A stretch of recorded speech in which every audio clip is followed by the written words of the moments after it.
ദിവസം കഴിഞ്ഞാൽ എൻ്റെ അനിയൻ്റെ ബർത്ത്ഡേ ആണ് വരാൻ പോകുന്നത്. ഞാനും ഉമ്മയും കൂടി പ്ലാൻ ഇട്ടിട്ട് നമ്മൾ ഫ്രെയിം വാങ്ങാമെന്ന് വിചാരിക്കുന്നു.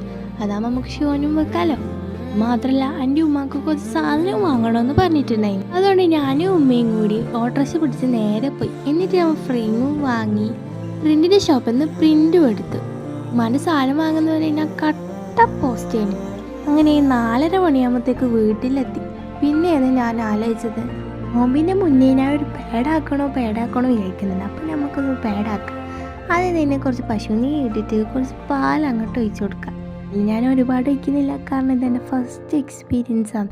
എന്നിട്ട് പാൽപ്പൊടി കുറച്ച് അധികം ഇട്ട് കൊടുത്തു, കാരണം ഇതിൻ്റെ ടേസ്റ്റ് അത് തന്നെയാണ്. എന്നിട്ട് നന്നായിട്ട് ഇതൊന്ന് മിക്സ് ചെയ്ത് എടുക്കുക. മിക്സ് ചെയ്ത് ഈ ഒരു പരുവത്തിൽ നമുക്ക് കിട്ടണം. അതിനുശേഷം ഫ്ലെയിം ഓഫ് ചെയ്തിട്ട് കുറച്ച് തണുത്തതിന് ശേഷം നിങ്ങൾക്ക് വിചാരിക്കുന്ന ഷേപ്പിലാക്കി കൊടുക്കുക. ഞാനിവിടെ ബോൾസ് രീതിയിലാണ് ആക്കി കൊടുക്കുന്നത്. എന്നിട്ട് നിങ്ങൾ തുള്ള നട്ട്സ് വെച്ച് അഡ്ജസ്റ്റ് ചെയ്ത് അതിൻ്റെ മേലെ വെച്ച് കൊടുത്താൽ മതി. ഞാനിവിടെ കാഷ്യൂ നട്ടാണ് ഉപയോഗിക്കുന്നത്. നമുക്ക് കുറച്ചും കൂടി ടേസ്റ്റ് കൂടും. എന്നിട്ട് ഫ്രിഡ്ജിൽ വെച്ച് നന്നായിട്ട് അങ്ങോട്ട് തണുപ്പിച്ചെടുക്കുക. എന്നിട്ട് കഴിച്ചാൽ നല്ല ടേസ്റ്റ് തന്നെ. എനിക്ക് നന്നായിട്ട് ഇഷ്ടപ്പെട്ടു. എൻ്റെ ഫസ്റ്റ് ട്രൈ സക്സസ്ഫുൾ.